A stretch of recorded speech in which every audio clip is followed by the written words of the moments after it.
نبی پاک صلی اللہ تعالیٰ علیہ وآلہ وسلم فرمانے لگے عمر میں گیا، بڑا پیارا مکان تھا، حور بھی بیٹھی تھی، تو میں نے دیکھا کہ اندر سے دیکھوں، جب میں دروازے پہ گیا تو تیرا نام لکھا تھا، تو میں نے کہا میں نہیں اندر جاتا، عمر جلالی آدمی ہے، یہی نہ کہ میرے گھر میں بغیر اجازت، خود ہی قانون بنایا ہے کہ اجازت لے کے جانی چاہیے، اور خود ہی بغیر اجازت چلے گئے، تو عمر میں نہیں گیا۔ اللہ اکبر۔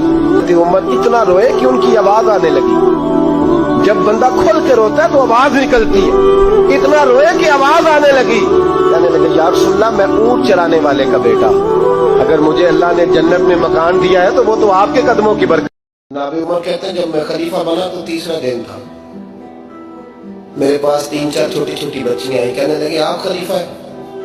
ہاں۔ کہنے لگے اٹھو پھر ہمارا ٹائم ہو گیا، عصر کا وقت تھا، تو کہا کیا ٹائم ہوا؟ تو کہنے لگے ہم یتیم بچیاں ہیں، 6-7 بہنیں، ابا جی فوت ہو گئے، گھر میں 25-30 بکریاں ہیں، ابو بکر صدیق روز عصر کے بعد آتے تھے، ہماری بکریوں کا دودھ دھو کے ہمیں دے جاتے تھے، کچھ ہم پی لیتی تھی، کچھ بیچ لیتی تھی، سنا ہے اب آپ ان کے راستے پہ چلیں گے، اگر آپ خلیفہ تو چلیے نا، بکریوں کا دودھ دھونا ہے۔ جناب عمر کہتے ہیں چھوٹی چھوٹی بچیوں کے میں پیچھے چل رہا تھا اور میں رو رہا تھا، فرماتے راستے میں ایک صحابی ملے تو کہنے لگے عمر رو کیوں رہے ہو؟ تو میں نے کہا یار یہ ابو بکر میرے لیے راستہ بڑا مشکل کر گیا، ان کی راہوں پہ چلنا کتنا مشکل ہوگا۔ دل جو ہوتا ہے نا، دل، اس کا بھی ایک اپنا رنگ ہے۔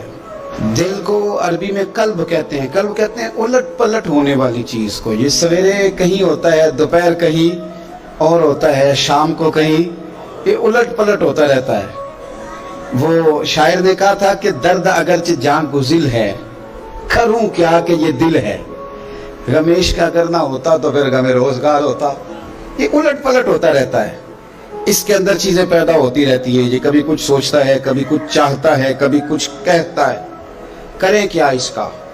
اللہ کریم نے فرمایا الا بذکر اللہ تطمئن القلوب، سن لو، خبردار ہو جاؤ، بے شک اللہ کے ذکر میں ہی دلوں کا چین ہے۔ یہ چین اس طرح ہے کہ اللہ کے رحمت کو، اس کے فضل کو، اس کے احسان کو، اس کے کرم کو یاد کرتے رہو، رب تمہارے دلوں کو چین دیتا رہے گا۔